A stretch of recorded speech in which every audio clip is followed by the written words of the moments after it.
உலகத்தில் எது எதுக்கும் ஆராய்ச்சி கூடங்கள் இருக்குதுல்ல, அது மாதிரி தூக்கத்தை பற்றி ஆராய்ச்சி பண்ணுறதுக்கு ஒரு ஆராய்ச்சி கூடம் இருக்குது. அப்படி ஆராய்ச்சி பண்ணணும்னா அதுக்கு மூழ்கிக்கிட்டு இருக்கணும்ல.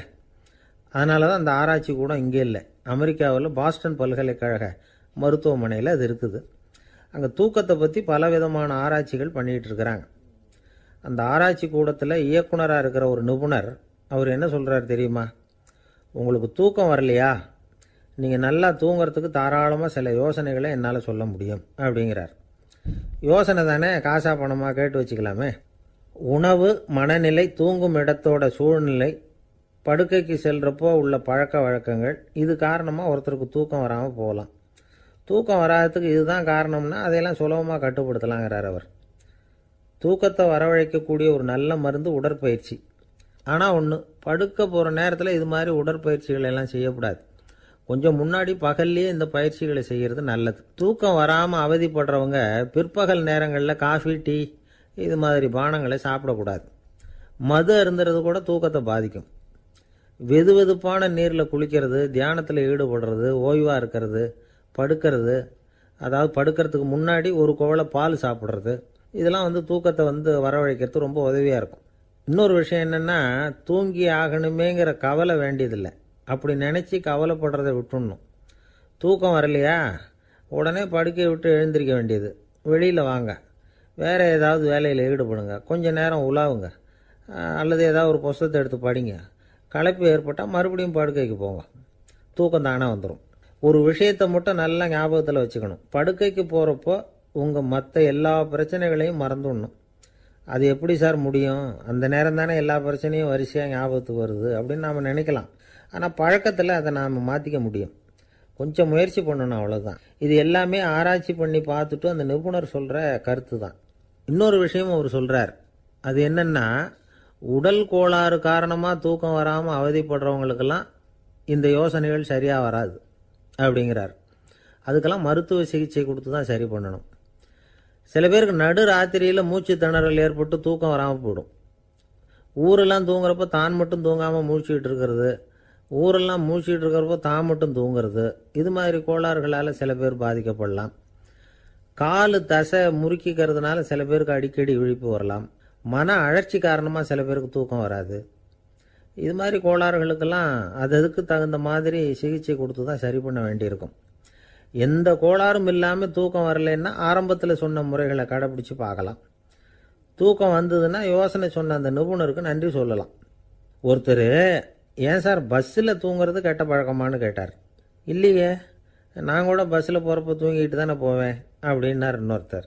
அப்புறம் ஏன் என்ன டிரைவர் வேலை வேணாம்னு வீட்டுக்கு அனுப்பி வச்சுட்டாங்க அப்படின்னாராம் அவர். ஒருத்தரை பார்த்து உன்னுடைய நண்பர்கள் யார் அப்படின்னு ஒரு கேள்வி கேட்டு பாருங்க. கொஞ்சம் யோசித்து பதில் சொல்லுவாங்க. அவங்கக்கிட்டேயே உன்னுடைய எதிரிகள் யார் அப்படின்னு கேளுங்க, கடகடன்னு ஒப்பிச்சிருவாங்க. நம்ம மனசு இருக்க, அது எப்படின்னா, நம்ம நண்பர்களை விட எதிரிகளை அது நல்லா ஞாபகத்தில் வச்சுக்கும். இது ஒரு ஆச்சரியமான உண்மை. உங்களால் நண்பர்களை மறந்துட முடியும், ஆனால் எதிரிகளை மறந்துட முடியாது. இது ஒரு வேடிக்கையான நிலைமை தான். அழகான தருணங்களை நாம் ஏன் மறந்துடுறோம்? இது இயற்கை.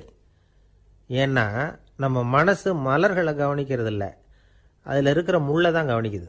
தன்னை காயப்படுத்துகிற எதையும் அது உடனே கண்டுகொள்ளுது. ஒரு தெளிந்த சிந்தனை உடைய மனசு மிக அழகாக உள்ள எல்லாத்தையும் கவனிக்கும். அது நன்றியுடன் உணரக்கூடிய எல்லாத்தையும் பார்த்து குறிச்சிக்கும். இப்படிப்பட்டவங்க வாழ்க்கை இயல்பாகவே நல்லா அமையும். அது ரொம்ப அபூர்வம்.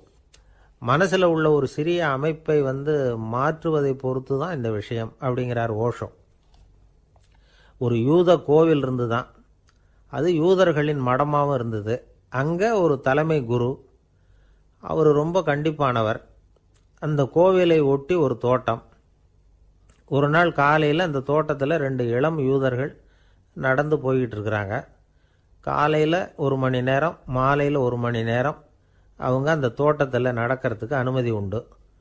மற்ற நேரங்களில் அவங்க மத புத்தகங்களை படிக்கணும், பிற விதிமுறைகளை கடைபிடிக்கணும். அந்த 2 பேருமே தொடர்ந்து புகைப்பிடிக்கிற பழக்கம் உள்ளவங்க. ஆனால் கோவில் மடத்தில் இருக்கிறப்போ அவங்க புகைப்பிடிக்க முடியாது, அது கடுமையான குற்றம். சரி, நாம் தோட்டத்தில் இருக்கிறப்போவாவது புகைப்பிடிக்கலாமா அப்படின்னு ஒரு ஆசை அவங்க 2 பேருக்குமே. இருந்தாலும் பயம்.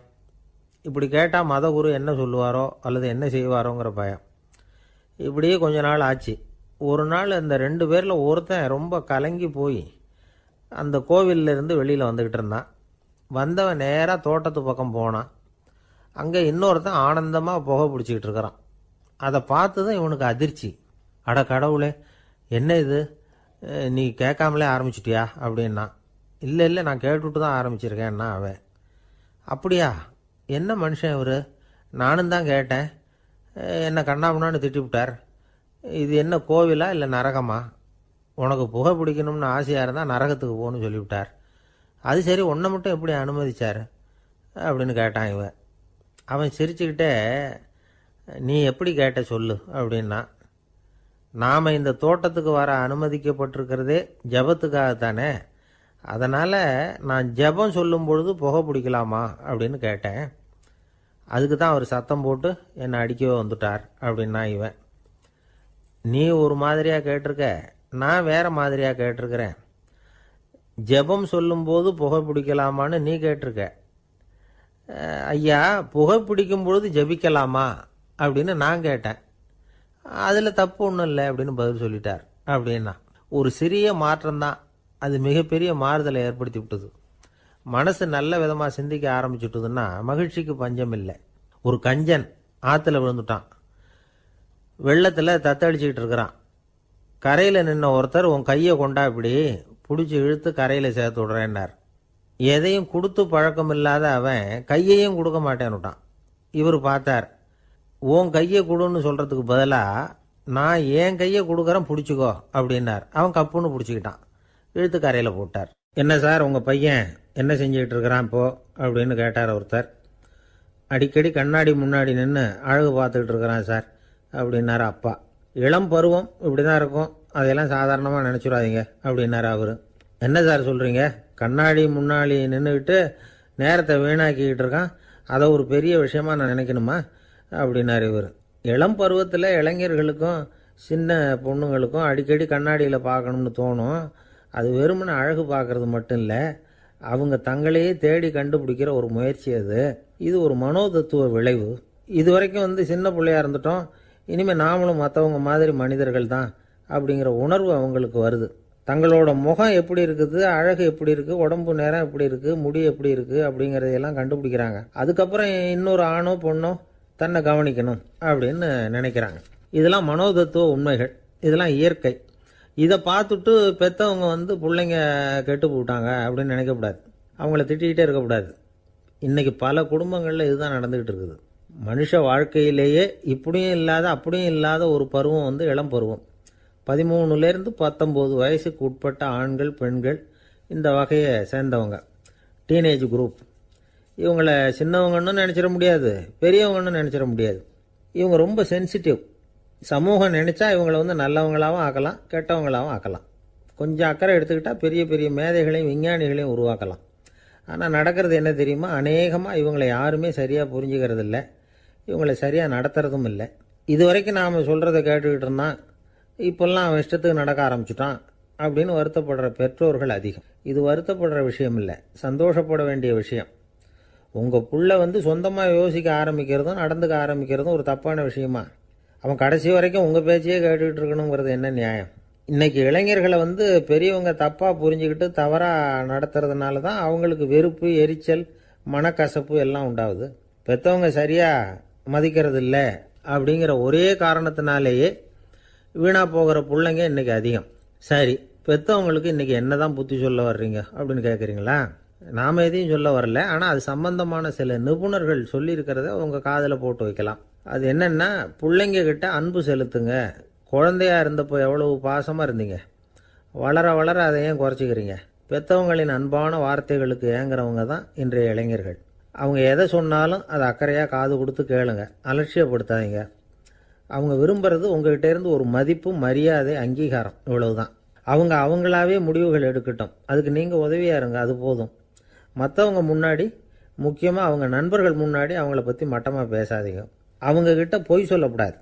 நீங்கள் சொன்னது பொய்ன்னு தெரிஞ்சு போச்சுன்னா உங்கள் பேரில் அவங்களுக்கு இருக்கிற மதிப்பு போயிடும், நம்பிக்கை போயிடும். அவங்களுக்கு முன்னாடி நீங்கள் சண்டை போடக்கூடாது. உங்கள் பிள்ளைய எப்பவும் இன்னொரு பிள்ளையோட ஒப்பிட்டு பேசுகிற வேலையே வேணாம். கூட பிறந்த மற்றவங்களோட கூட ஒப்பிடக்கூடாது. இப்படி செஞ்சால் அவன் உங்ககிட்டையும் பிரியமாக இருக்க மாட்டான், அவங்ககிட்டையும் பிரியமாக இருக்க மாட்டான். புள்ள எங்கே போகிறான், என்ன பண்ணுறான் அப்படின்னுலாம் துப்பறிஞ்சிக்கிட்டு இருக்கக்கூடாது. இளைஞர்கள் தனிமையை விரும்புகிறவங்க. அவங்கள பெட்டியில் வச்சு மூடி பாதுகாக்கணும்னு நினைக்கக்கூடாது. அவங்கள எப்படி பாதுகாக்கிறது அப்படிங்கிறது அவங்களுக்கே தெரியும். உங்கள் புள்ள எப்படி நடந்துக்கணும்னு நீங்கள் எதிர்பார்க்குறீங்களோ அது மாதிரி நீங்கள் நடந்து காட்டுங்க, அது போதும். ஒரு வீட்டில் அப்பாவும் அம்மாவும் பேசிகிட்டு இருக்கிறாங்க. என்னங்க நம்ம பொண்ணு பெரியவளாயிட்டா, அடிக்கடி கண்ணாடி முன்னாடி போய் நின்றுக்கிட்டு இருக்கிறா, சீக்கிரமாக ஒரு பையனை பார்த்து கல்யாணத்தை முடிக்காமல் இப்படி மசன்னு கல் மாதிரி உட்காந்துருக்குறீங்களே அப்படின்னு சத்தம் போட்டாங்க. அந்த அம்மா, அவசரப்படாத, பார்க்கறதுக்கு கண்ணுக்கு அழகாக லட்சணமாக புத்திசாலியாக ஒரு பையன் கிடைக்க வேணாமா, அதுதான் பார்த்துக்கிட்டு இருக்கிறேன் அப்படின்னார் அப்பா. இதுக்கு அந்த அம்மா சொல்கிறாங்க, எங்கள் அப்பா இப்படியெல்லாம் நினச்சிக்கிட்டு இருந்திருந்தா எனக்கு கல்யாணமே ஆயிருக்காது தெரியுமா அப்படின்னாங்களாம். 1816 வருஷம் செப்டம்பர் மாதம் 11 பிரான்ஸ் தேசத்தில் உள்ள ஒரு மருத்துவமனை. அங்கே ஒரு இளம் டாக்டர் கொஞ்ச நாளைக்கு முன்னாடி தான் அந்த ஆஸ்பத்திரியில் புதுசாக வேலைக்கு சேர்ந்துருக்கிறார். அவர் பேர் ரெனே லெனக். அவர் அன்னைக்கு காலையில் அந்த மருத்துவமனையில் அப்படியே ரவுண்ட்ஸ் வந்துக்கிட்டு இருக்கிறார். வார்டில் ஒரு படுக்கையில் ஒரு இளம் பெண் படுத்திருக்கிறா. அந்த பொண்ணுக்கு இருதய நோயாக இருக்கலாம்ங்கிறது மற்ற டாக்டர்கள் சந்தேகம். அந்த காலத்துல எல்லாம் ஒருத்தருடைய இருதய துடிப்பை தெரிஞ்சுக்கணும்னா நோயாளியின் மார்பில் டாக்டர் காதை வச்சு பார்த்து தான் தெரிஞ்சுக்கிறது வழக்கம். ஆனால் இந்த பெண்ணும் இளம் பெண், அந்த டாக்டரும் புதுசாக சேர்ந்துருக்கிறவர். அதனால் பரிசோதனை பண்ண தயங்கினார். கொஞ்ச நேரம் யோசனை பண்ணார். திடீர்னு ஒரு ஞாபகம் வந்தது அவருக்கு. அதாவது அன்னைக்கு விடியற் காலையில் தோட்டத்தில் அப்படி வாக்கிங் போயிட்டு இருந்தப்போ சின்ன பசங்கள்லாம் ஒரு மரக்கட்டையை வச்சு விளையாடிக்கிட்டு இருந்தாங்களாம். அதை இவர் பார்த்துருக்கிறார். அது என்ன விளையாட்டுனா, ஒரு நீளமான மரப்பலகை, அதில் ஒரு முனையில் ஒரு பையன் தன்னுடைய காதை வச்சுக்கிட்டு இருக்கிறான், மறுமுனையில் இன்னொரு பையன் அந்த மரப்பலகையை ஒரு ஆணியால் கீறிக்கிட்டு இருக்கிறான். ஒரு முனையில் ஆணியால் கீறும் பொழுது மறுமுனையில் காதை வச்சிருக்கிற பையனுக்கு அந்த சத்தம் துல்லியமாக கேட்குது. அந்த டாக்டருக்கு காலையில் பார்த்த இந்த விளையாட்டு ஞாபகத்துக்கு வந்துட்டுது. உடனே என்ன பண்ணார் தெரியுமா? ஒரு நீளமான காகிதத்தை எடுத்தார். அதை அப்படியே உருளை மாதிரி உருட்டினார். ஒரு முனையை அந்த நோயாளியின் மார்பில் இடது பக்கம் வச்சார், இன்னொரு முனையில் தன்னுடைய காதை வச்சார். என்ன ஆச்சரியம்! நோயாளியின் மார்பில் நேரடியாக காதை வச்சு கேட்குறத விட துல்லியமாக கேட்டுது இதய துடிப்பு. இதய துடிப்பு மட்டும் இல்லை, மூச்சு இழுத்து விடுறது, திரவ பொருள்களின் அசைவு, எல்லா சத்தமும் தெளிவாக கேட்குது. கிரேக்க மொழியில் ஸ்டெத்தாஸ் அப்படின்னா மார்பு, ஸ்கோப்பின் அப்படின்னா பார்ப்பதுன்னு அர்த்தம். அதனால் டாக்டர் ரெனே லெனக் தான் கண்டுபிடிச்ச கருவிக்கு ஸ்டெத்தஸ்கோப் அப்படின்னு பேர் வச்சார். அவரே முதல் மாடலையும் செஞ்சார். அளவு ரொம்ப பெருசாக இருந்தது, சுலபமாக எடுத்துகிட்டு போகிறது கஷ்டம், அது அவ்வளோ கஷ்டமாக இருந்தது அது. அதனால் அவரே அதை அப்புறம் 2 பிரிவாக தயார் பண்ணார். இது 2 துண்டையும் டாக்டர் தன்னோட கோட்டு பாக்கெட்டில் வச்சுக்கலாம், தேவைப்படுறப்ப எடுத்து ஒன்றா சேர்த்துக்கலாம். இப்படி தான் அவர் ஆரம்பத்தில் பண்ணார். தன்னுடைய இந்த கண்டுபிடிப்பை பற்றி அவர் ஒரு புத்தகம் எழுதினார். நிறைய விற்றுது, புகழும் பணமும் சேர்ந்தது. பணமும் புகழும் சேர்ந்தது மாதிரியே அவருக்கு ஒரு நோயும் சேர்ந்தது. அது என்ன நோயின்னு கண்டுபிடிக்கிறதுக்கும் அவர் கண்டுபிடிச்ச கருவி தான் உபயோகப்பட்டு தான். அவரே அதை கண்டுபிடிச்சார். அவருக்கு வந்திருந்தது காச நோய். 1826 வருஷம் ஆகஸ்ட் மாதம் 13 உலகத்தின் முதல் ஸ்டெதஸ்கோப்பை கண்டுபிடிச்ச டாக்டர் ரெனே லெனக் காலமானார். அவர் சாகிறதுக்கு முன்னாடி மரத்தால் செஞ்சு வச்சிருந்த ஸ்டெதஸ்கோப்பை தனக்கு வேண்டியப்பட்ட ஒரு டாக்டர்கிட்ட கொடுத்து, என்னுடைய சொத்துக்கள்லேயே ரொம்ப வசந்தது அப்படின்னு சொன்னாராம். அதுக்கப்புறம் 3 வெள்ளைக்காரங்க சேர்ந்து இந்த கருவியில் சில மாற்றங்களை பண்ணாங்க. ஆனால் 1829 லண்டனில் டாக்டர் நிக்கோலஸுங்கிறவர் ஒரு காதால் இதய துடிப்பை கேட்கறத விட டாக்டர் 2 காதாலையும் கேட்கறது தான் சரியாக இருக்கும் அப்படின்னு ஒரு கருத்தை வெளியிட்டார். அதுக்கப்புறம் ரொம்ப காலம் கழித்து 1852 ஜார்ஜ் காமான் அப்படிங்கிறவர் ரப்பர் டியூப்களை உபயோகப்படுத்தி 2 காதாலையும் கேட்குற மாதிரி ஒரு புதிய வடிவத்தை அதுக்கு கொடுத்தார். அதுக்கு பிறகு அது படிப்படியாக எவ்வளவோ மாற்றங்கள் இருந்தாலும் ஆரம்பத்தில் டாக்டர் ரெனே லெனக் உருவாக்கின அடிப்படை மாடலை யாரும் மாற்றி அமைக்கலைங்கிறது தான் முக்கியமான விஷயம். நமக்கு தெரிஞ்ச ஒரு ஆஸ்பத்திரி, அதில் ஒரு நோயாளி, காலை நேரத்தில் நர்ஸு அந்த பக்கமாக போய்கிட்டு இருந்தாங்க. அதை பார்த்துட்டு ஒரு நர்ஸுன்னு கத்துறார். நர்ஸு அவசரமாக ஓடி என்ன விஷயம்னு கேட்டாங்க.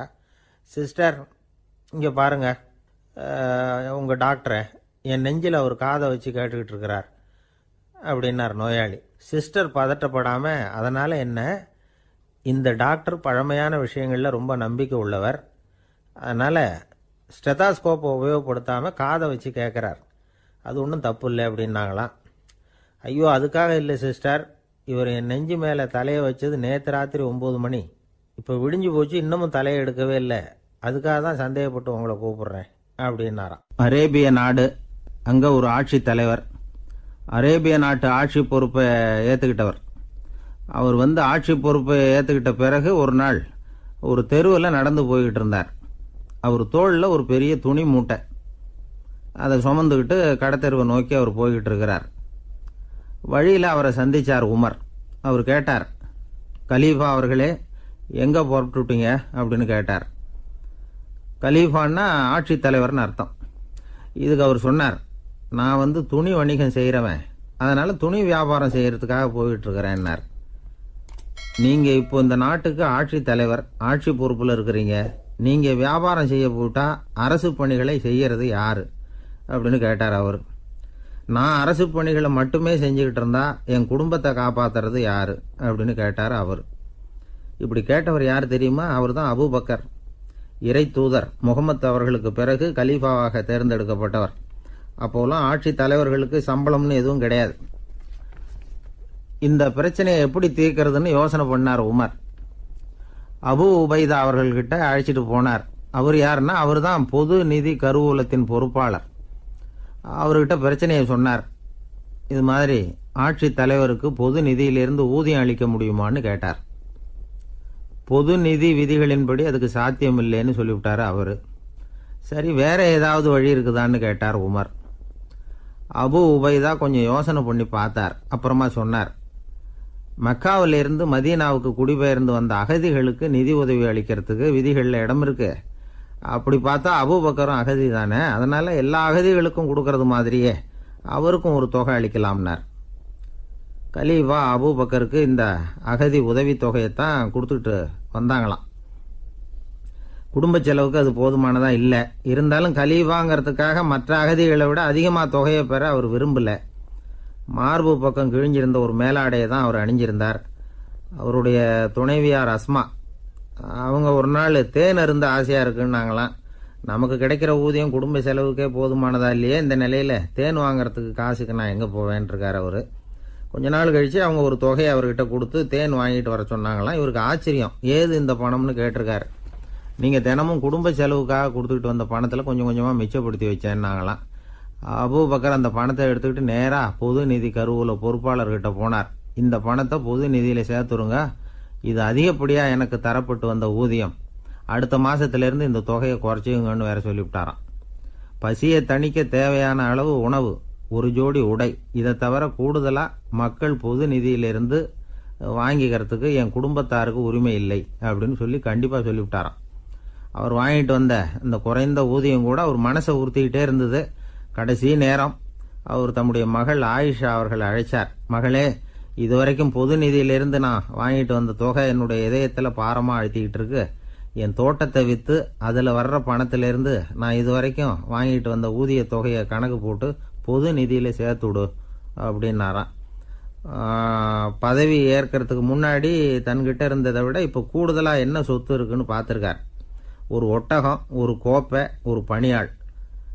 இதையும் அடுத்தபடியாக கலீஃபாவா வர்றவர்கிட்ட ஒப்படைச்சிருங்க அப்படின்னு விட்டாராம். அதே மாதிரி அடுத்து வந்த உமர்கிட்ட ஒப்படைச்சாங்க. அப்போ உமர் சொன்னாராம், அபூபக்கரே, இந்த முன்மாதிரியால் உங்களுக்கு பிறகு இந்த ஆட்சி பொறுப்பை ஏற்கிறவர்களை பெரும் நெருக்கடிக்கு ஆளாகி விட்டீங்க அப்படின்னு சொல்லி ரொம்ப கண் கலங்கினாராம். கடைசியாக அபூபக்கர் தன்னுடைய குடும்பத்தாருக்கு விட்டு சென்ற சொத்து ஒரு படுக்கை விரிப்பு, ஒரு போர்வை, அவ்வளவுதான். இது சிந்திக்க வேண்டிய ஒரு செய்தி. ஒரு ஊரில் ஒரு மன்னர் இருந்தாராம். அமைச்சர் அவர்கிட்ட சொன்னாராம், மன்னா, நம்ம ராஜ்யத்தில் இனிமே லஞ்ச ஊழலே இருக்காதுன்னாராம். ஆஹா, அப்படின்னா ஊழல் பேர் வழிகளையெல்லாம் நாடு கடத்தியாச்சா அப்படின்னு கேட்டிருக்காரு மன்னர். இதுக்கு அவர், அப்படி இல்லைங்க, இனிமே கொடுக்கறதுக்கு ஜனங்கள்கிட்ட பணமே இல்லை அப்படின்னாராம். இந்த உலகத்தில் எல்லாருக்கும் மகிழ்ச்சி தரக்கூடிய ஒரு பொருள் எது? இது ஒரு முக்கியமான கேள்வி. இந்த கேள்விக்கு பொருத்தமான ஒரு பதிலை உங்களால் சொல்ல முடியுமா? அதாவது கொஞ்சம் யோசித்து பார்த்தா பணம்னு சொல்லலாமா? இப்போ கையில் காசு இல்லாதவங்ககிட்ட ஒரு 10 ரூபாய் கொடுத்தா அது அவனுக்கு சந்தோஷத்தை கொடுக்கும். ஏற்கனவே வருமான வரி பிரச்சனையில் சிக்கி இருக்கிறவர்கிட்ட இன்னும் கொஞ்சம் பணம் இந்தாங்கன்னு சொல்லி கொடுத்தோம்னா அது அவருக்கு சங்கடத்தை தான் கொடுக்கும். அதனால் அந்த கேள்விக்கு பணங்கிறது பொருத்தமான பதிலாக இருக்க முடியாது. கேள்வி என்னன்னா, இந்த உலகத்தில் எல்லாருக்கும் மகிழ்ச்சி தரக்கூடிய ஒரு பொருள் எது? சரி, இனிப்புன்னு சொல்லலாமா? ஏன்னா எல்லாருக்கும் இனிக்க தானே செய்யும். அதுலேயும் ஒரு சிக்கல் இருக்குது. சர்க்கரை வியாதிக்காரங்களுக்கு அது என்ன சந்தோஷத்தையாக கொடுக்கும்? ஆக எல்லாருக்கும் வேறுபாடு எதுவும் இல்லாமல் மகிழ்ச்சியை கொடுக்கக்கூடியது வேற ஏதோ ஒன்று இருக்குது. அது என்னன்னு கண்டுபிடிக்கணும். அதுதான் இன்றைக்கி தகவல். இப்போ அதை கண்டுபிடிக்கணும்னா இந்த கதையை கேட்கணும். அது என்ன கதைன்னா, ஒரு ஊரில் ஒரு ராஜா இருந்தார். அவருக்கும் இதே சந்தேகம் வந்துட்டுது. அதாவது எல்லாருக்கும் இன்பம் தரக்கூடிய பொருள் எது அப்படின்னு. இதுக்கு பதில் தெரிஞ்சுக்கிறதுக்கு ஆசைப்பட்டார். சரி, அதுக்கு என்ன செய்யலாம்னு யோசனை பண்ணார். நாட்டு மக்களுக்கு பகிரங்கமாக ஒரு அறிவிப்பு கொடுத்தார். நம்ம நாட்டு மக்கள் இன்பம் தரக்கூடிய பொருள் எதுன்னு நினைக்கிறாங்களோ அதை கொண்டுகிட்டு வந்து அரண்மனையில் உள்ள கண்காட்சி மண்டபத்தில் வைக்கலாம். அப்படி அவங்க வைக்கிற பொருள்களில் எது எல்லாருக்கும் இன்பம் தரக்கூடியதாக இருக்குமோ அதை வச்சவருக்கு 1000 பொற்காசுகள் பரிசு அப்படின்னு அறிவிப்பு கொடுத்துட்டார். ஜனங்கள் இந்த அறிவிப்பை கேட்டாங்க. அதுக்கப்புறம் சும்மா இருப்பாங்களா? 1000 பொற்காசுன்னா சும்மாவா? அவங்க கையில் என்னென்ன கிடைச்சதோ அதையெல்லாம் கொண்டாந்து அரண்மனை காட்சி மண்டபத்தில் வச்சுட்டாங்க. அதுக்கப்புறமா ராஜா அங்கே வந்தார். ஒவ்வொன்றா பார்த்துக்கிட்டே வந்தார். முதல்ல ஒரு குயில் இருந்தது, இனிமையாக பாடக்கூடிய குயில். இந்த குயிலோட இன்னிசை எல்லாருக்கும் இன்பம் தரக்கூடியது தான். இருந்தாலும் காது கேட்காதவங்களுக்கு இந்த இசை எப்படி இன்பம் தர முடியும்? அதனால் இது சரியில்லைன்னு விட்டார். அடுத்தபடியாக போனார். அங்கே என்ன வச்சுருக்குறாங்கன்னு பார்த்தா ஒரு அழகான மயில் அங்கே தோகை விரித்து ஆடிக்கிட்டு இருக்குது. இந்த மயிலோட ஆட்டம் மனசுக்கு இன்பம் தரக்கூடியது தான். இருந்தாலும் பார்வை இல்லாதவங்க இந்த ஆட்டத்தை பார்த்து ரசிக்க முடியுமா? முடியாது. அதனால் இதுவும் சரியில்லை அப்படின்னு சொல்லிவிட்டார். அதுக்கு அடுத்தபடியாக போனார். பல வகையான இனிப்பு பண்டங்களை வச்சுருந்தாங்க. பார்த்தார், வயசானவங்களுக்கும் நோயாளிகளுக்கும் இது இன்பம் தராது, துன்பம் தான் கொடுக்கும் அப்படின்னார். இப்படி ஒவ்வொன்றா பார்த்துக்கிட்டே போகிறார். அழகான மலர்கள், கனிகள், ஓவியங்கள் எதுவுமே பொருத்தமாக தெரியல. சகல பேருக்கும் இன்பம் தரக்கூடிய வகையில் எதுவும் இல்லை. கடைசியாக வந்தார். அங்கே ஒரு களிமண் பொம்மை இருந்தது. அது என்ன பொம்மை தெரியுமா?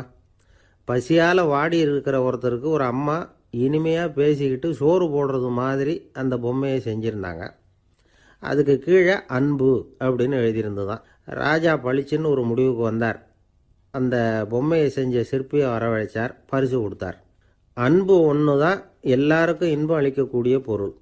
காது கேட்காதவங்களும் அதை கேட்க முடியும், பார்வை இல்லாதவங்களும் அதை பார்க்க முடியும், குழந்தைகளும் அதை உணர முடியும் அப்படின்னு அதுக்கு விளக்கம் கொடுத்தார் அந்த மன்னர். இந்த உலகத்தில் எல்லாருக்கும் மகிழ்ச்சி தரக்கூடிய ஒரு பொருள் அன்பு தான். அதை புரிஞ்சுக்கிட்டு தான் சில கணவன்மார்கள் மனைவி பேரில் ரொம்ப அன்பை காட்டிக்கிறது வழக்கம். ஒரு வீட்டு வாசப்படி பக்கமாக மழைக்கு ஒதுங்கினார் ஒருத்தர். மழை தூரிக்கிட்டு இருந்தது, இருட்டு நேரம். அந்த வீட்டில் இருந்தவர், இன்னைக்கு ராத்திரி வேணும்னா இங்கேயே தங்கிட்டு காலையில் போங்க அப்படின்னார். உடனே இவர் சொன்னார், ரொம்ப நன்றிங்க, ஒரு 10 நிமிஷத்தில் இதை வந்துவிடுறேன் அப்படின்னு சொல்லிவிட்டு எங்கேயோ ஓடினார். 10 நிமிஷம் கழித்து திரும்பி வந்தார்.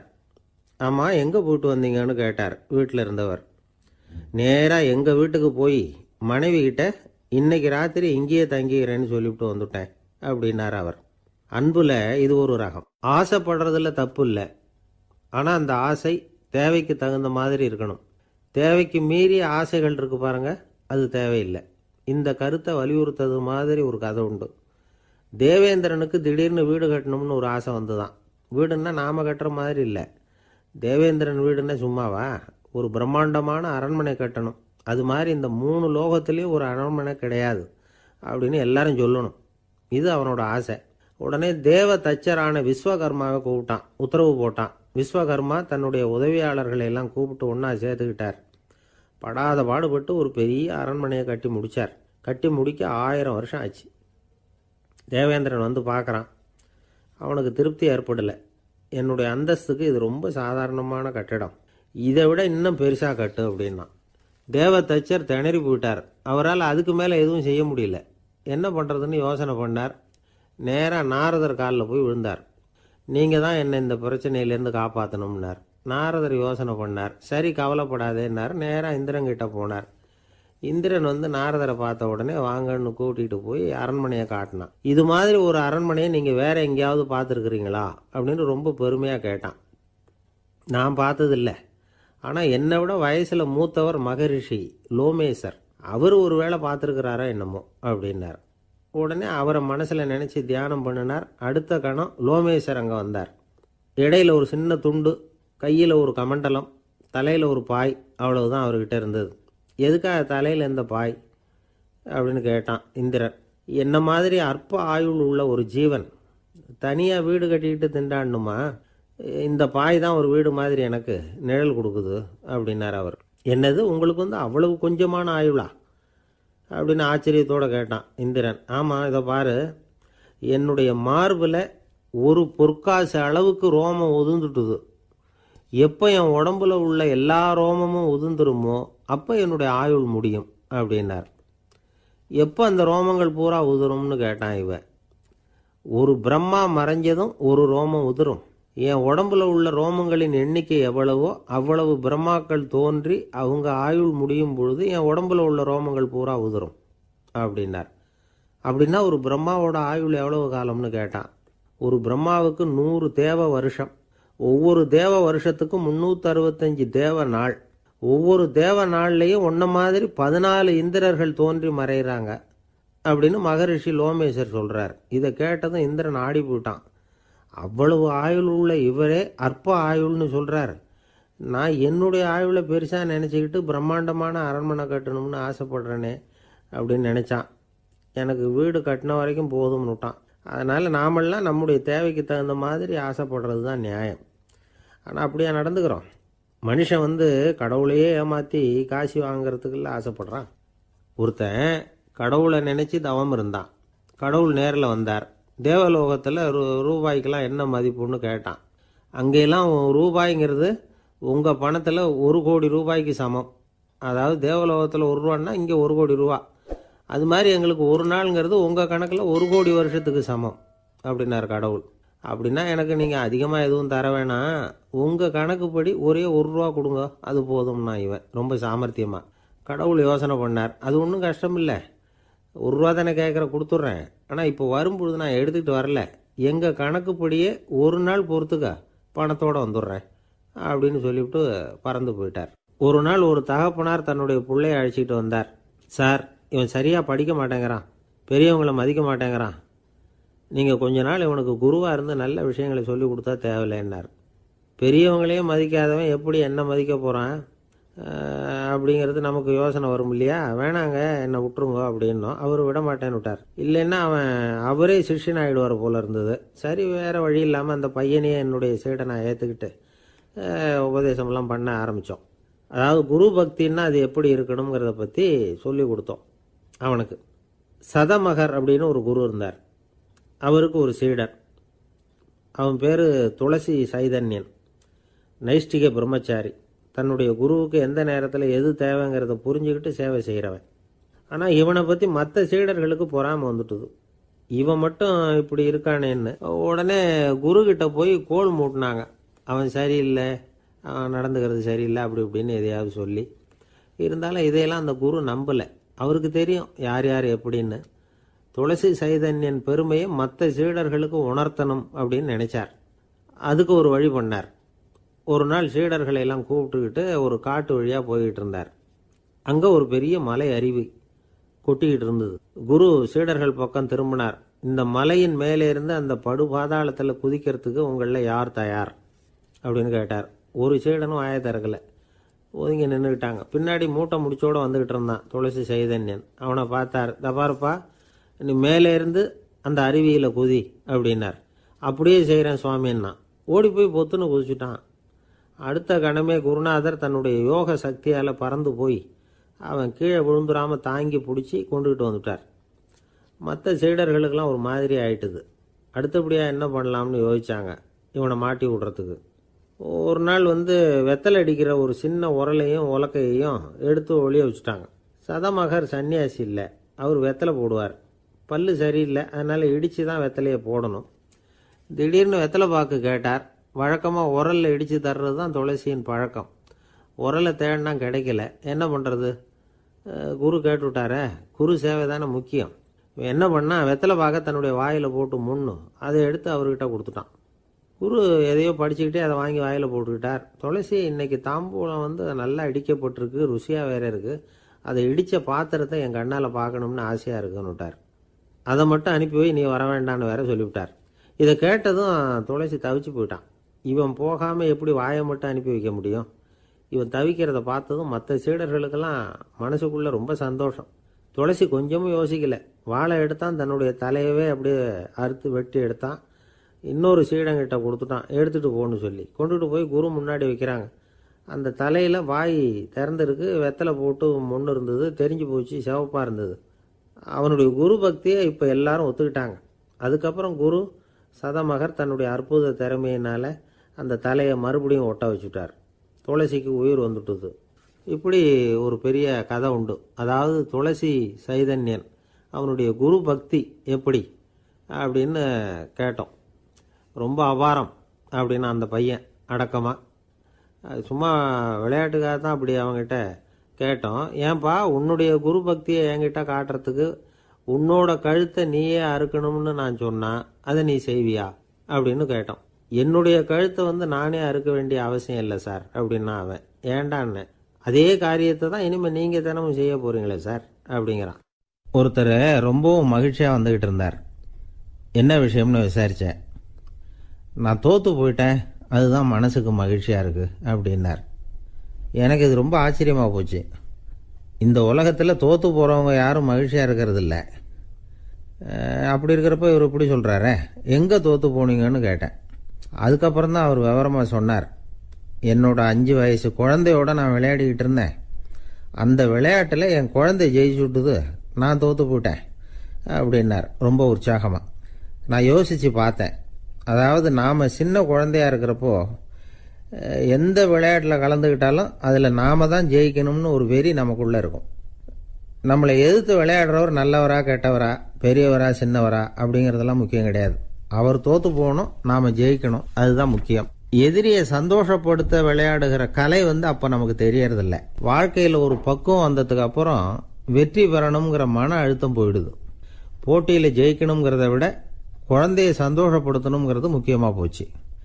ஜெயிக்கணுங்கிற வெறி ஓடி போட்டுது. ஒரு குழந்தையா இருந்தப்போ நம்ம வளர்ச்சிக்கு உதவிய வெறி பெரியவனானதுக்கு பிறகு நமக்கு எதிரியாக மாறுது. அதை சரியான சமயத்தில் நாம் புரிஞ்சுக்கிட்டோம்னா போதும், நாம் பொழைச்சிக்கலாம். ஒவ்வொரு மனுஷனுமே வாழ்க்கையோட அடுத்த கட்ட வளர்ச்சியில் அடி எடுத்து வைக்கிற நேரத்தில் தன்கிட்ட இருந்து ஏதோ ஒரு குணத்தை அல்லது தன் குணம் இருந்த ஏதோ ஒரு உறவை நாம் இழக்கத்தான் வேண்டியிருக்குது. ஒரு கட்டம் வரைக்கும் உதவியாக இருந்த குணம் அடுத்த கட்டத்துக்கு தடையாக கூட மாறிடலாம். இந்த பரிமாண மாற்றத்துக்கு உள்ளாகிற ஒவ்வொருத்தரும் பிரத்யட்சமாக இதை உணர்றாங்க. ஆனால் பல பேர் எப்படின்னா, பழசை திறந்துவிட்டு புதிய கொள்கைகளை உருவாக்கிக்கிறதுக்கு இஷ்டம் இல்லாமல் இருந்துடுறாங்க, அல்லது அப்படி செய்ய முடியாமல் தவிக்கிறாங்க.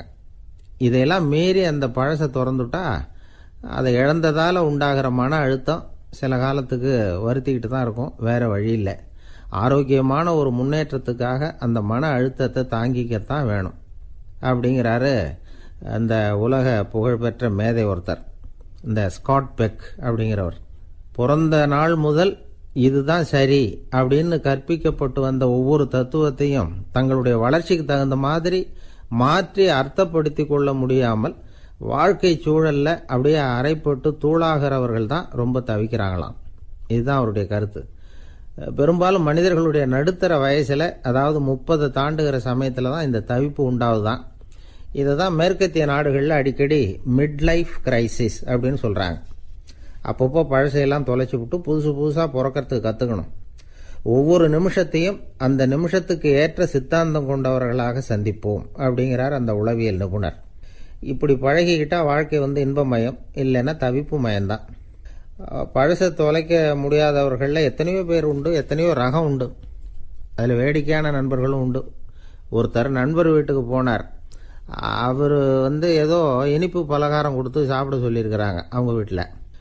இவர் சாப்பிட்டு பார்த்துட்டு சொன்னாராம், சார் 6 மாதத்துக்கு முன்னாடி ஒரு தடவை இங்கே வந்தேன், அப்போது ஒரு இனிப்பு பலகாரம் கொடுத்தீங்க, அது இதை விட நல்லா இருந்தது சார் அப்படின்னாராம்.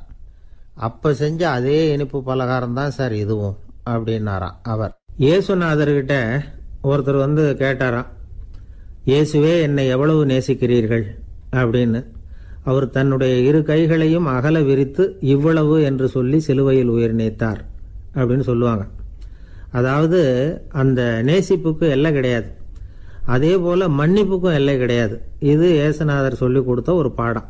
இயேசுனுடைய சீடர்களில் ஒருத்தன் பீட்டர், அவன் ஒரு நாள் இயேசுநாதர்கிட்ட கேட்டிருக்கான், இயேசுவே நான் வந்து என்னுடைய தம்பி கிட்ட அடிக்கடி சண்டை போட்டுக்கிட்டு இருக்கிறேன், என்னுடைய சகோதரன் கூட, அவனை நான் எத்தனை தடவை மன்னிக்கிறது? ஏற்கனவே 7 தடவை அவனை மன்னிச்சுட்டேன் அப்படின்னு சொல்லியிருக்கிறான். அப்போ இயேசு சொன்னாராம், மன்னிக்கிறதுக்கு எத்தனை தடவைங்கிற கணக்கெல்லாம் கிடையாது. எத்தனை தடவை உன்னுடைய சகோதரன் உன்னை கோபப்படுத்துகிறானோ அத்தனை தடவை நீ மன்னிக்கிறதுக்கும் தயாராக இருக்கணும், அதுதான் அப்படின்னு சொன்னாராம். அப்போ இவனுக்கு ஒன்றும் புரியல, இது என்ன அவன் தப்பு பண்ணிக்கிட்டே இருப்பான், நாம மன்னிச்சுக்கிட்டே இருக்கிறதா அப்படிங்கிறது மாதிரி குழப்பமாக இருந்திருக்கிறான். அப்போ இயேசுநாதர் தன்னுடைய சீடன் பீட்டர்கிட்ட ஒரு கதை சொன்னாராம். அந்த கதை இன்றைக்கு நாம் வந்து எல்லாரும் சிந்தித்து பார்க்க வேண்டிய ஒரு கதை. அதாவது மன்னிப்பை விரும்புகிறவர்கள் மன்னிக்கவும் தயாராக இருக்க வேண்டும் அப்படிங்கிறது தான் அந்த கதையினுடைய தத்துவம். அந்த இயேசுநாதர் சொன்ன கதை என்னன்னா, ஒரு மன்னர் இருந்தார். அவர் ஒரு நாள் அரண்மனையில் உட்காந்து கணக்கு வழக்குகள்லாம் பார்த்துக்கிட்டு இருந்தார். நம்ம அரண்மனையிலேருந்து யார் யார் அரசாங்க கடன் வாங்கியிருக்கிறாங்க, யார் யார் திருப்பி செலுத்தி இருக்கிறாங்க அப்படிங்கிற விவரத்தையெல்லாம் பார்த்துக்கிட்டு இருந்தார். அப்போ தான் புரிஞ்சுது, அந்த அரண்மனையில் வேலை செய்கிற ஒருத்தனே அரசாங்க கடன் ஒரு வாங்கியிருக்கிறான். எவ்வளவு? 10,000 பொற்காசுகள் வாங்கியிருக்கான் கடன். இந்த 10,000 பொற்காசுகளை திருப்பி செலுத்தலை அரசாங்கத்துக்கு. இது மன்னர் கவனத்துக்கு வந்தது. உடனே நம்ம அரண்மனையில் இருக்கிறவனே அரசு கடன் வாங்கி திருப்பி செலுத்தாமல் இருக்கான், அவனை கூப்பிட்டு வாங்கன்னு சொல்லி கூப்பிட்டுட்டு வந்தாங்களாம். விசாரிச்சிருக்கிறாங்க, என்னப்பா நீ எவ்வளவு ஒன்று? ஆமாங்க 10,000 பொற்காசுகள் வாங்கியிருக்கிறேன், இன்னும் திருப்பி கட்டலைன்றிருக்கான். உடனே அவர் மன்னர் சொல்லியிருக்கிறார், நம்ம சட்டத்திட்டப்படி நீ உடனே பணத்தை திருப்பி கட்டிடு, அப்படி உன்னால் கட்ட முடியலன்னா உன்னுடைய வீடு வாசல் சொத்து சுகம் எல்லாத்தையும் விற்று அந்த பணத்தை அரசு கருவூலத்தில் சேர்த்துக்கிறதுக்கு நானே ஏற்பாடு பண்ணிடுறேன் அப்படின்னு அந்த மன்னர் சொன்னாராம். இவன் அப்படியே அதிர்ச்சி ஆகிட்டான், அப்படியே பொத்துன்னு காலில் விழுந்தானா, மன்னா என்னை மன்னிச்சுங்க, என்னால் முடியல, எனக்கு மன்னிப்பு கொடுங்க அப்படின்னு இருக்கான். உடனே அவர் எழுந்திரிச்சு, சரி நீ மன்னிப்பு கேட்டுவிட்ட, அதனால் உன்னை மன்னிக்கிறேன், நீ பணம் கட்ட வேண்டாம் அப்படின்னு சொல்லி அந்த மன்னர் அவனை விட்டுட்டாராம். பணத்தையும் தள்ளுபடி போட்டார், நீ திருப்பி கட்ட வேண்டான்னு. இவனுக்கு ரொம்ப மகிழ்ச்சி, அதனால் ரொம்ப உல்லாசமாக வந்துகிட்டு இருக்கிறான். தெருவில் வந்துக்கிட்டு இருக்கிறப்ப இவங்கிட்ட கடன் வாங்கின ஒருத்தன் எதுக்கு வந்துக்கிட்டு இருக்கான். அவன் இவங்கிட்ட ஒரு 100 பொற்காசுகள் கடன் வாங்கியிருக்கான். அவன் வந்தான், இவன் போய் அவன் சாட்டையாக பிடிச்சிக்கிட்டான், நீ எப்படா என் கடனை திருப்பி கொடுக்க போகிறேன்னு. அவன் இப்போ முடியல, கொஞ்சம் பொறுத்துக்கா, அப்புறம் தரேன் இருக்கான். அதெல்லாம் முடியாது, நீ கொடுத்து தான் ஆகணும் அப்படின்னு இவன் புடிவமாக சொல்கிறான். இப்போ நிலைமையை பாருங்க, இவன் ஏற்கனவே இவன் 10,000 பொற்காசுகள் அரசாங்கத்தில் கடன் வாங்கினா அதுக்கு மன்னிச்சு விட்டுட்டார் இவனை. ஆனால் இவன் இன்னொருத்தனை மன்னிக்கிறதுக்கு தயாராக இல்லை. இவங்கிட்ட கடன் வாங்கின இன்னொருத்தன் 10 பொற்காசுகள், அவனை மன்னிக்க தயாராக இல்லை. அவனை கொண்டு போய் நீதிமன்றத்தில் கொண்டு போய் நிறுத்தி தண்டனை வாங்கி கொடுத்துட்டான். நீதிபதி என்ன சொன்னார், அந்த இவன் வாங்கின பொற்காசுகளை திருப்பி கட்டுற வரைக்கும் ஜெயிலில் இருக்கணுங்கிறது தீர்ப்பு. ஆனால் உடனே அரசர் காதில் வந்து விழுந்தது. சொல்லிட்டாங்க, உங்ககிட்ட மன்னிப்பு வாங்கிட்டு போனானே ஒருத்தன், அவன் வந்து இன்னொருத்தனை மன்னிக்கிறதுக்கு தயாராக இல்லை, அவனை கொண்டு போய் ஜெயிலில் அடைச்சிட்டான் அப்படின்னு. உடனே மன்னர் பார்த்தார், இவனை மறுபடியும் கூப்பிட்டு வர சொன்னார். தபாரப்பா, நான் வந்து உன்னை மன்னிச்சு விட்டேன், ஆனால் நீ இன்னொருத்தனை மன்னிக்கிறதுக்கு தயாராக இல்லை, அதனால் என்னுடைய தீர்ப்பையும் மாத்துறேன், நீயும் அரசு கடன் தீர்ற வரைக்கும் ஜெயிலில் தான் இருக்கணும் அப்படின்னு சொல்லி ஜெயிலுக்கு அனுப்பிச்சிட்டாராம். இப்படி ஒரு கதையை இயேசுநாதர் தன்னுடைய சீடருக்கு சொன்னதாக ஒரு வரலாறு. அது என்ன, அதுலேருந்து நாம் புரிந்து கொள்ள வேண்டியதுன்னா, நாம் வந்து மன்னிக்கப்படணும்னு நாம் விரும்புகிறோம்னா நாம் இன்னொருத்தரை மன்னிக்கிறதுக்கு தயாராக இருக்கணும். அதனால் நாம் வந்து இன்னொருத்தரை யாரையும் மன்னிக்க மாட்டோம், ஆனால் என்ன இன்னொருத்தரை மன்னிக்கணும் அப்படிங்கிறது மாதிரி செய்யக்கூடாதுன்னு சொல்லுவாங்க. அது மாதிரி நாம் வந்து இப்போ இது தப்பாக புரிஞ்சுக்கிறவங்களும் இருக்கிறாங்க. பாவம் மன்னிப்புங்கிறதுலாம் எதுக்குன்னா, அதாவது மறுபடியும் பாவம் செய்யாமல் இருக்கிறதுக்காக தான்.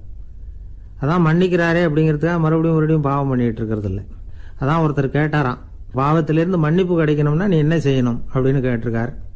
அதுக்கு அவன் சொல்லியிருக்கிறான், நான் முதல்ல பாவம் செய்யணும், அப்போ தானே மன்னிப்பு கிடைக்கும் அப்படின்னு நானாம். இப்படிப்பட்டவர்கள் தான் இன்னைக்கு உலகத்தில் அதிகமாக இருக்கிறாங்க. அதனால் இந்த மன்னிப்பின் மகத்துவங்கிறது இயேசுநாதர்கிட்டேருந்து தான் நாம் புரிஞ்சுக்கணும்.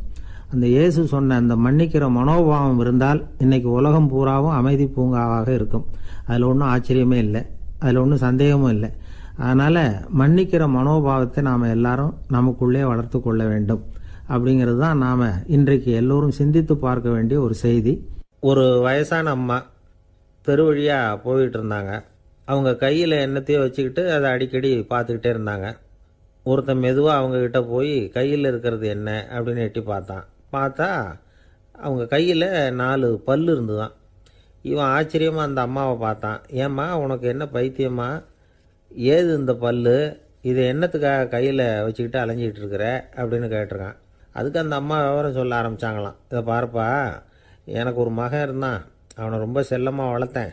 அவனை தரையிலே நடக்க விடுறதில்ல, எப்பவும் தூக்கி வச்சுக்கிட்டு இருப்பேன். அவன் நல்லா பெரியவனாகி பள்ளிக்கூடம் போகிறப்ப கூட அவன் புஸ்தக மூட்டையை நான் தான் சுமந்துக்கிட்டு போவேன். பார்க்குறவங்க கூட கேலி பண்ணுவாங்க, ஏம்மா படிக்க போகிறது நீயா உன் பிள்ளையான்னு கேட்பாங்க. அவன் இன்னைக்கு எவ்வளோ பெரிய மனுஷன் ஆகிட்டான், வெளிநாட்டில் பெரிய உத்தியோகத்தில் இருக்கான். சமீபத்தில் இங்கே வந்துட்டு போனான். ஒரு நாள் ஏதோ கோபத்தில் என்ன அரைஞ்சுட்டான். அப்போ இந்த 4 பல்லும் கீழே விழுந்துட்டுது. இன்னமும் கூட விழுந்திருக்கும், ஆனால் பல்லு தான் இல்லை. என் புள்ள அரைஞ்சதுனால விழுந்த பல்லு இல்லையா அது, அதனால் இதை எப்பவும் என் கையிலேயே வச்சுக்கிட்டு ஆசையோடு பார்த்துக்கிட்டு இருக்கிறேன். அவன் தான் வெளிநாட்டுக்கு போட்டான், அவனை பார்க்க முடியாத ஏக்கத்தை நான் இந்த பல்லை பார்த்து போக்கிக்கிறேன் அப்படின்னு நாங்களாம் அந்த அம்மா. இந்த கதை எதுக்காகன்னா, தாய் அன்பு அப்படிங்கிறது எப்படிப்பட்டதுங்கிறத புரிஞ்சுக்கிறதுக்காக. கல்யாணம் ஆனதுக்கு அப்புறம் தாயை மறந்து விடுறவங்க எத்தனை பேர் இந்த உலகத்தில், அவங்க காதில் வேணுங்கிறதுக்காக தான் இந்த தகவல். ஆனால் ஒரு விஷயம் மட்டும் நல்லா புரிஞ்சுக்கணும், தாயை மதிக்க தெரிஞ்சவங்க தான் இன்றைக்கி வாழ்க்கையில் எல்லா விதத்துலேயும் முன்னுக்கு வந்திருக்கிறாங்க. வேணும்னா விசாரித்து பார்த்துக்குங்க. இன்னொரு அம்மா இருந்தாங்க, அவங்க தினமும் ஒரு கோயிலுக்கு வருவாங்க. சாமியை பார்த்து, கடவுளே நான் இறந்து போனால் நரகத்துக்கு போகணும் அப்படின்னு வேண்டிக்குவாங்களாம். எல்லாரும் சொர்க்கத்துக்கு போகணும்னு தானே கடவுள்கிட்ட வேண்டிக்குவாங்க. இந்த அம்மா தினம் நான் நரகத்துக்கு போகணும் அப்படின்னு வேண்டிக்கிறாங்க. அங்கேருந்து அர்ச்சகருக்கு இது சந்தேகம். ஒரு நாள் அதை நேரடியாகவே அவங்கக்கிட்ட கேட்டுவிட்டார். அதுக்கு அந்த அம்மா பதில் சொன்னாங்களாம், ஐயா எனக்கு கல்யாணம் ஆகி ரொம்ப நாள் வரைக்கும் குழந்தை பாக்கியம் இல்லாமல் இருந்தது. கோயில் குளம் எல்லாம் சுற்றி வந்தேன். ரொம்ப நாள் கழித்து ஒரு குழந்தை பிறந்தது, ஆண் குழந்தை. அவனை நான் ரொம்ப செல்லம் கொடுத்து வளர்த்தேன். அதோட விளைவு என்ன ஆச்சுன்னா, அவன் ரொம்ப மோசமாக ஆயிட்டான். கெட்ட பழக்க வழக்கம்லாம் கற்றுக்கிட்டான். அவன் இறந்து போனால் நிச்சயம் அவனுக்கு நரகம்தான் கிடைக்கும். அந்த அளவுக்கு கெட்டவன் அவன். அப்படிப்பட்ட காரியங்கள்லாம் பண்ணிகிட்ருக்கான், எனக்கு தெரியும். இவனுக்காக நரகத்தில் கூட யாரும் தயவு காட்ட மாட்டாங்க, தாட்சண்யம் காட்ட மாட்டாங்க. அதனால் இவனுக்கு முந்தி நான் இறந்து நரகத்துக்கு போயிட்டா அங்கே இவனை கவனிச்சிக்கலாமே, இவனுக்கு பணிவிடை செய்யலாமேன்னு பார்க்குறேன் அப்படின்னு நாங்களாம். அதனால தான் நான் நரகத்துக்கு போகணும்னு தினம் ஆண்டவனை வேண்டிகிட்டு இருக்கிறேன் அப்படின்னு கண்கலங்கி அந்த அம்மா சொன்னாங்களாம். அதுதான் தாய் உள்ளம்ங்கிறது. தாயின் பெருமையை சரியாக உணர்ந்துட்டா அவங்களுக்கு எப்பவும் எந்த கஷ்டமும் வராது. இது ஏதோ உபதேசத்துக்காக சொல்கிற வார்த்தை இல்லை, உண்மையான வார்த்தை. இந்த விவரத்தையெல்லாம் நண்பர் ஒருத்தர்கிட்ட சொல்லிகிட்டு இருந்தேன். அவர் கொஞ்ச நாள் கழித்து என்னை தேடி வந்தார். அவர் கையிலேயே 4 பல்லு வச்சுருந்தார். என்னங்க ஆச்சு, ஏதுங்க அந்த பல்லு அப்படின்னு விசாரித்தோம்.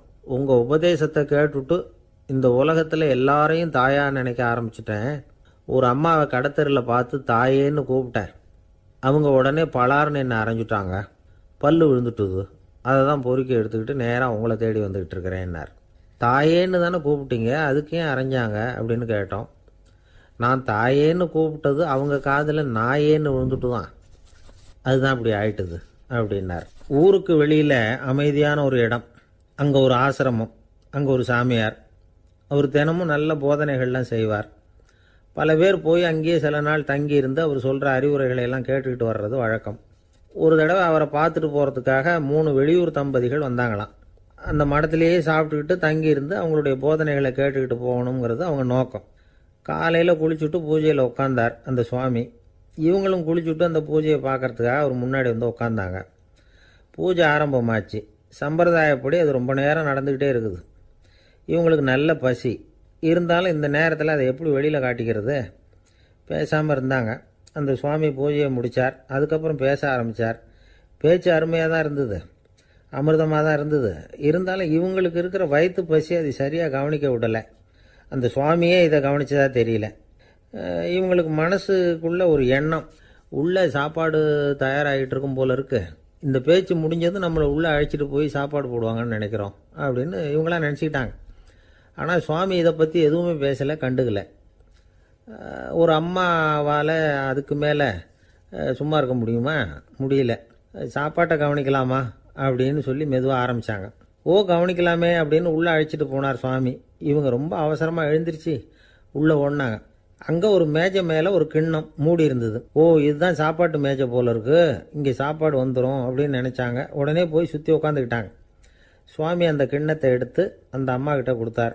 அவங்க அதை வாங்கி மூடியை திறந்து பார்க்குறாங்க. உள்ளே ஒரு சாவி இருக்குது. சரிதான், இது சமையலறை சாவி போல இருக்கு. அங்கே போய் அதை திறந்து சாப்பாட்டை நாமே எடுத்துக்கிட்டு வந்து இங்கே வச்சுக்கிட்டு சாப்பிடணும் போல இருக்கு அப்படின்னு நினச்சாங்க. சாவி இருக்கு இல்லையா, வாங்க பூட்டின அறையை காட்டுறேன் அப்படின்னு சுவாமி அவங்கள அழைச்சிட்டு போனார், காட்டினார். இவங்க அந்த அறையை ரொம்ப ஆவலோடு திறந்தாங்க. உள்ளே பார்த்தா அங்கே அரிசி, பருப்பு, விதவிதமான காய்கறி எல்லாம் இருக்குது. சமையலுக்கு வேண்டிய மிளகாய், எண்ணெய், பால், தயிர், நெய் இப்படி எல்லாமே இருக்குது. அடுப்பு, விறகு, நெருப்பு போட்டி அது கூட அங்கே இருக்குது. சாப்பாடு தயாராக இருக்கும்னு நினச்சிக்கிட்டு போனால் இப்படி இருக்குதே அப்படின்னு சொல்லி அதை பார்த்ததும் ரொம்ப சோர்ந்து போட்டாங்க அவங்க. சுவாமி, என்ன இது சாப்பாடு இல்லையா அப்படின்னாங்க. அதுதான் சாப்பாட்டுக்கு வேண்டிய எல்லாம் இங்கே இருக்குதே. அடுப்பு மூட்டி நீங்கள் தான் அவங்கவுங்க ருசிக்கு தகுந்த மாதிரி சமைச்சிக்கணும். இந்த சன்னியாசிக்கு எப்படி சமைக்க தெரியும் அப்படின்னு கேட்டார் சுவாமி. சாப்பாடு தயாராக இருக்கும்னு நாங்கள் எதிர்பார்த்தோம் அப்படின்னாங்க. நீங்கள் இப்படி சொல்லுவீங்கன்னு நானும் எதிர்பார்த்தேன். இது வரைக்கும் நான் எவ்வளவோ தத்துவம்லாம் எடுத்து சொன்னேன். எல்லாத்தையும் விட இதுதான் அனுபவபூர்வமான தத்துவம். ஆண்டவன் நமக்கு நல்ல மனசை கொடுத்துருக்குறான், நல்ல வாய்ப்புகளையும் தந்திருக்கிறான், அதையெல்லாம் பயன்படுத்திக்கக்கூடிய மூளையையும் சிந்தனையையும் கொடுத்துருக்குறான். அதனால் அடுப்பை தான் நீங்கள் மூட்டணும். அடுப்பை நீங்கள் தான் மூட்டணும். உங்களுக்கு உகந்ததை நீங்கள் தான் சமைச்சு ருசித்து அனுபவிக்கணும். ஆண்டவனே அதை செஞ்சுக்கிட்டு இருக்க மாட்டான் அப்படின்னாராம் அந்த சுவாமி. நம்முடைய வாழ்க்கையில் பல நல்ல பலன்களை பெறறதுக்கு நாம் தான் முயற்சி பண்ணணும். அதுக்குரிய சூழ்நிலையை தான் ஆண்டவன் கொடுப்பானே தவிர அதை விளக்கிறதுக்காக தான் அந்த சுவாமி அப்படி செஞ்சு காட்டியிருக்கிறார். இது ஒரு பெரியவர் இப்படி ஒரு விளக்கம் கொடுத்தார். அதுக்கப்புறம் அந்த 3 தம்பதிகளும் தெளிவடைஞ்சுட்டாங்களாம். நாம் தெளிவடைகிறது எப்போங்கிறது தான் தெரியல அப்படின்னு பல பேர் இதை கேட்டுட்டு சொல்லிகிட்டு இருக்கிறாங்க. இந்த கதையை நம்முடைய நண்பர் ஒருத்தர்கிட்ட சொன்னேன். அந்த நண்பர் ரொம்ப சந்தோஷப்பட்டார். நீங்கள் சொல்கிறது கரெக்டு சார், ஆனால் நான் அதை விட ஒரு படி மேலே சார். எனக்கெல்லாம் அரிசி, பருப்பு இருக்கிற ரூம் எதுன்னு கையை காட்டிட்டா போதும். உடனே கிண்ணத்துலேருந்து சாவியை எடுத்து கொடுக்கணுங்கிற அவசியம்லாம் இல்லை எனக்கு. அப்புறம் எப்படி ரூமை திறந்துருவீங்க அப்படின்னு கேட்டேன். பூட்டை உடைச்சி திறந்துருவேன், அதுதான் எனக்கு பழக்கம் அப்படிங்கிறார். நண்பர் இருக்கார். எப்போ பார்த்தாலும் கையில் ஒரு புத்தகம் இருக்கும். புத்தகம் இல்லாமல் எங்கேயும் புறப்பட மாட்டார். எதுக்காக இப்படி எடுத்துகிட்டு போகிறீங்க அப்படின்னு கேட்டால், எனக்கு இது ஒரு நல்ல நண்பன் மாதிரி. இந்த காலத்தில் எங்கே போனாலும் காத்திருக்க வேண்டியிருக்கு. அது மாதிரி சமயத்தில் நான் நண்பன் கூட பேசிக்கிட்டு இருப்பேன் அப்படிம்பாரான். ஒருத்தர் ஒரு பெரிய அரச பதவியில் இருந்தார். அவர் பதவியிலிருந்து இறங்க வேண்டிய சூழ்நிலை. அரசு கொடுத்துருந்த வீட்டை விட்டுட்டு வெளியில் வர்றார். வரும்பொழுது 2 கையிலையும் 2 பெட்டியை எடுத்துகிட்டு வந்தாராம். சார், உங்களுடைய உடைமைகள் அப்படின்னு கேட்குறாங்க அங்கே இருந்த ஊழியர்கள். இவர் தன்னுடைய கையில் இருக்கிற பெட்டியை காட்டி, இதுதான் என்னுடைய சொத்து அப்படின்னாராம். ஒரு பெட்டியில் அவருடைய உடைகள், இன்னொரு பெட்டியில் அவர் விரும்பி படிக்கிற புத்தகங்கள். அவ்வளவுதான். இதுதான் இருந்துதான். புத்தகம் படிக்கிறது மனசுக்கு நல்லதுங்கிறது நமக்கு தெரியும். புத்தக வாசிப்பு உடம்புக்கும் நல்லதுங்கிறாங்க. அது நமக்கு ஆச்சரியமாக தான் இருக்குது. ஒரு நபர் ஒரு வருஷத்தில் சராசரியாக 2000 பக்கங்களை படிச்சிருக்கணுமா, யுனெஸ்கோ பரிந்துரை. ஆனால் நம்ம நாட்டில் நாம் சராசரியாக படிக்கிறது 32 பக்கங்கள். அவ்வளவுதான். இவ்வளவுக்கு நம்ம நாட்டில் 6000த்துக்கும் மேற்பட்ட நாளேடுகள், 2000த்துக்கும் மேற்பட்ட இதழ்கள், மலர்கள் இவ்வளவு இருந்தோம், சரியாக வரல. இந்த உலகத்தில் முதல் நூலகம் எங்கே எப்போ ஆரம்பமாச்சு தெரியுமா? கிமு 2500ஆம் ஆண்டில் அது ஆரம்பமாயிருக்குது. பாபிலோனியாவில் அமில் அணு அப்படிங்கிற அரசன் தான் நூலகத்தை உருவாக்கி இருக்கிறான். அப்போல்லாம் தாள் கிடையாது, களிமண் தான். களிமண் பலகைகளில் எழுதி அது தொகுத்து அப்படியே நூலாக்கி அதை நூலகத்தில் வச்சுருப்பாங்களாம். அரசருடைய நூலகத்தில் 1000த்துக்கும் மேற்பட்ட நூல்கள் இருந்ததாக வரலாற்று குறிப்பு இருக்குது. அது மட்டும் இல்லை, அந்த நூலகத்தில் பொருள் வாரியாக, அதாவது சப்ஜெக்ட் வாரியாக புத்தகங்களை வகைப்படுத்தி வச்சுருந்தாங்களாம். அதில் மிச்சம் இருந்த ஒரு 25 களிமண் பலகை புத்தகங்கள் இன்றைக்கும் பிரிட்டிஷ் அருங்காட்சியகத்தில் இருக்குதான். அச்சு, தாள் இதெல்லாம் ஏற்பட்டதுக்கு அப்புறம் அமைக்கப்பட்டது தான் பிரான்சில் இருக்கக்கூடிய பாரிஸ் நூலகம். 1480 பிரெஞ்சு மன்னர் 11ஆம் லூயி இந்த நூலகத்தை அமைச்சாராம். ஆனால் அப்பெல்லாம் அரசர்கள் மட்டும்தான் நூலகத்தை பயன்படுத்த முடியுமா. அதுக்கப்புறம் 17ஆம் நூற்றாண்டில் இந்த முறை மாறி பொதுமக்கள் அங்கே போகலாம், படிக்கலாம் அப்படிங்கிற நிலைமை வந்துதான். போட்லியன் நூலகம் அப்படின்னு அதுக்கு பேர், பாரிஸ் நகரத்தில் இருக்குது. அங்கே தான் நூல்களின் பட்டியல் தயாரிப்பு பணி ஆரம்பமாச்சு. கல்வி வளர்ச்சியையும் நூலகத்தையும் இணைச்சவர் நெப்போலியன் போனபார்ட். முன்பணம் செலுத்தி புத்தகத்தை படிக்கிற முறையையும் அவர் தான் கொண்டுட்டு வந்தாராம். மக்கள்கிட்ட வசூலிக்கிற வரியின் ஒரு பகுதியை நூலகத்துக்கு பயன்படுத்தினவரும் அவர் தானா. நெப்போலியன் நூலகத்தில் உலகத்தில் உள்ள எல்லா மொழி நூல்களும் இருக்குதான். அங்கே ஒரு தமிழ் நூலும் இருந்திருக்குது. அது என்னென்னா கம்பராமாயணம். சோவியத் யூனியனுக்கு படையெடுத்து போனப்போ அங்கேருந்து லட்சக்கணக்கான புத்தகங்களை இந்த பனிச்சறுக்கு வாகனங்கள் இருக்குல்ல அதில் கொண்டுகிட்டு வந்ததாக வரலாறு. அடுத்தபடியாக குறிப்பிட்டு சொல்லத்தக்க நூலகம் எதுன்னா பிரிட்டிஷ் நூலகம். மிக பழைய கையெட்டு பிரதியெல்லாம் கூட அங்கே இருக்குது. 1753 ஆரம்பமாச்சு. அதில் உள்ள நூல்களை வரிசையாக அடுக்கினா 180 கிலோமீட்டர் நீளத்துக்கு வருமா. மிகப்பெரிய நூலகம் அமெரிக்க தலைநகர் வாஷிங்டனில் இருக்குதான். இந்தியாவை பொறுத்த வரைக்கும் பெரிய பழைய நூலகம் எதுன்னா கல்கத்தா நூலகம். எல்லா இந்திய மொழி நூல்களும் இங்கே உண்டு. மகாகவி பாரதியார் நடத்தின இந்தியாங்கிற இதழின் எல்லா பிரதிகளும் அங்கே பாதுகாப்பாக இருக்குது. படிக்கும் பழக்கம் இங்கே வளர வேண்டியிருக்குது. ஒருத்தர்கிட்ட ஒரு புஸ்தகத்தை கொடுத்து விமர்சனம் எழுத சொல்லியிருந்தாங்க. கொஞ்ச நாள் கழித்து அவரை போய் பார்த்து, என்னங்க புஸ்தகத்தை படித்து பார்த்தீங்களா அப்படின்னு கேட்டாங்களாம். இதுக்கு அவர் சொல்லியிருக்கிறார், இன்னும் நான் படித்து பார்க்கலிங்க, இப்போ தானே விமர்சனமே எழுதி முடிச்சிருக்கிறேன், இனிமே தான் படிக்கணும் அப்படின்னாராம். ஒருத்தர் அவசரமாக போய்கிட்டு இருந்தார். எங்கே போய்கிட்டு இருக்கீங்க அப்படின்னு கேட்டார் ஒரு பெரியவர். கடைக்கு போகிறேன் சார், சாமான் வாங்கிறதுக்கு அப்படின்னார். அங்கே போகிறதுக்கு முன்னாடி தெரிஞ்சிக்க வேண்டியதெல்லாம் தெரிஞ்சுக்கிட்டீங்களா அப்படின்னு கேட்டார் பெரியவர். கடைக்கு போய் காசை கொடுத்து ஒரு பொருளை வாங்கிட்டு வரப்போகிறோம், இதில் தெரிஞ்சிக்க வேண்டியது என்ன இருக்குது அப்படின்னார் அலட்சியமாக. இப்போ அந்த பெரியவர் பேச ஆரம்பித்தார். இந்த உலகத்தில் எந்த ஒரு செயலில் இறங்குறப்பவும் நாம் நல்லா ஆலோசனை பண்ண வேண்டிய விஷயம் 5 அப்படின்னார். உதாரணமாக, ஒருத்தன் கடைக்கு போய் ஏதோ ஒரு பொருளை வாங்கிட்டு வர போகிறான்னு வச்சுக்கோங்களேன். அப்போ கூட அவன் 5 விஷயங்களை பற்றி தெரிஞ்சுக்க வேண்டியிருக்குது அப்படிங்கிறார் அவர். முதல்ல அந்த பொருள் எப்படிப்பட்டது அப்படிங்கிறத தெரிஞ்சுக்கணும். ரெண்டாவதாக தன்னை பற்றியும் தெரிஞ்சுக்கணும். அப்போ தான் அந்த பொருள் தனக்கு தேவையா இல்லையா அப்படிங்கிறத புரிஞ்சுக்க முடியும். மூணாவதாக தெரிஞ்சுக்க வேண்டியது ஒன்று இருக்குது. அது என்னென்னா, அந்த பொருளை அடையறதுக்கு வழி என்ன அப்படிங்கிறத தெரிஞ்சுக்கணும். அதாவது எவ்வளவு பணம் கொடுத்தா அது கிடைக்கும், இது மாதிரியான விஷயங்கள். நாலாவதாக அந்த பொருளை அடையிறது மூலமாக நாம் அடையக்கூடிய பயன் என்ன அப்படிங்கிறதையும் உணரணும். அஞ்சாவது, அந்த பொருளை அடையிறதுல இருக்கக்கூடிய தடை எது அப்படிங்கிறதையும் நாம் தெரிஞ்சுக்கணும். பெரியவர் பேசுறது ஏதோ தத்துவம் மாதிரி தெரியுது இல்லையா, தத்துவம்தான். அதாவது இப்படி உலகியல் வாழ்க்கையில் சின்ன சின்ன விஷயங்கள்லேயே நாம் 5 விஷயங்களை தெரிஞ்சுக்க வேண்டியிருக்குது. அது ரொம்ப அவசியமாக இருக்குது. பேரின்ப நிலைன்னு சொல்கிறாங்கல்ல, அது மாதிரி பெரிய சமாச்சாரங்கள்லேயும் இந்த 5 விஷயங்களை நாம் தெரிஞ்சுக்க வேண்டியிருக்குது. அதுக்கு பேர் என்னன்னா அர்த்த பஞ்சகம். வைணவ சமயத்தில் அர்த்த பஞ்சகம்ங்கிறது ரொம்ப பெரிய விஷயம். கடைக்கு போகிறது மாதிரி கடவுளை பார்க்க போகிறப்பவும் நாம் 5 விஷயங்களை தெரிஞ்சுக்கணுமா. முதல்ல பரம்பொருள் அப்படிங்கிறது என்ன, அதோட தன்மைகள் என்ன, இதை தெரிஞ்சுக்கணும். இதுக்கு பேர் என்னன்னா பரமாத்ம ஸ்வரூபம் அப்படின்னு பேர். ரெண்டாவது, நாம் யார், நம்மோட தன்மை என்ன அப்படிங்கிறத தெரிஞ்சுக்கணும். நான் யாருன்னு எனக்கே தெரியலங்கிறப்போ இதை நான் சொல்கிறேன்னு இது என்னுடையதுன்னு சொல்கிறது தப்பு தானே. அப்புறம் மூணாவது விஷயம், பரம்பொருளை நாம் அடையிறதுக்கு வழி எது, இது தெரிஞ்சுக்கணும். இது உபாய ஸ்வரூபம் அப்படின்னு பேர். நாலாவது விஷயம், நாம் அடைய வேண்டிய பயன்கள் என்ன அப்படிங்கிறது தெரிஞ்சுக்கிறது. இதுக்கு புருஷார்த்தம் அப்படின்னு பேர். அஞ்சாவது, அந்த பயனை அடைய விடாமல் தடுக்கிற தடைகள் யாவை அப்படிங்கிறது தெரிஞ்சுக்கிறது. இது விரோதி ஸ்வரூபம். இதைத்தான் தடையியல் அப்படின்னு சொல்கிறாங்க. அதாவது பரமாத்மாவை பற்றிய அறிவு, ஜீவாத்மாவை பற்றிய அறிவு, உபாயம் பற்றிய அறிவு, புருஷார்த்தம் பற்றிய அறிவு, இந்த 4 அறிவுக்கும் எதிரடையா, அதாவது அதையெல்லாம் தப்பாக புரிஞ்சுக்கிறதால உண்டாகக்கூடிய அறிவு விரோதி ஸ்வரூபம். என்ன இது தகவலில் ஏதாவது கதை சொல்லுவீங்கன்னு பார்த்தா ஏதோ தத்துவம் பேசிகிட்டு இருக்கிறீங்களே அப்படின்னு நினைக்கலாம். இதுவும் தெரிஞ்சுக்க வேண்டிய ஒரு பெரிய விஷயந்தான். காதில் போட்டு வச்சா எப்போவாவது உபயோகப்படும். என்னுடைய நண்பர் ஒருத்தர் ஒரு நாள் என்கிட்ட சொன்னார், சார் அடுத்த மாதம் தஞ்சாவூரில் ஒரு கல்யாணம், போகிறதா வேண்டாமா அப்படின்னு ஒரே குழப்பமாக இருக்குது அப்படின்னார். நான் உடனே இந்த அர்த்த பஞ்சக உபதேசம் பண்ண ஆரம்பித்தேன். அவர் எல்லாத்தையும் பொறுமையாக கேட்டுவிட்டு, சரி சார் நான் போகிறதுன்னு முடிவு பண்ணிவிட்டேன்னார்.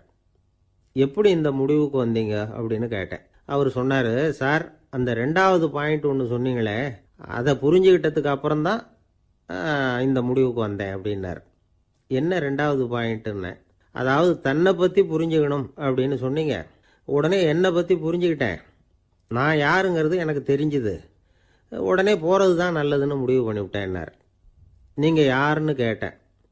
நான் தான் சார் அந்த கல்யாணத்தில் தாலி கட்ட வேண்டிய மாப்பிள்ளை அப்படின்னார். அந்த காலத்தில் அண்ணாமலை ரெட்டியார்னு ஒருத்தர் இருந்தார். அவர் வெங்கனூர் அப்படிங்கிற கிராமத்தில் இருந்தார்.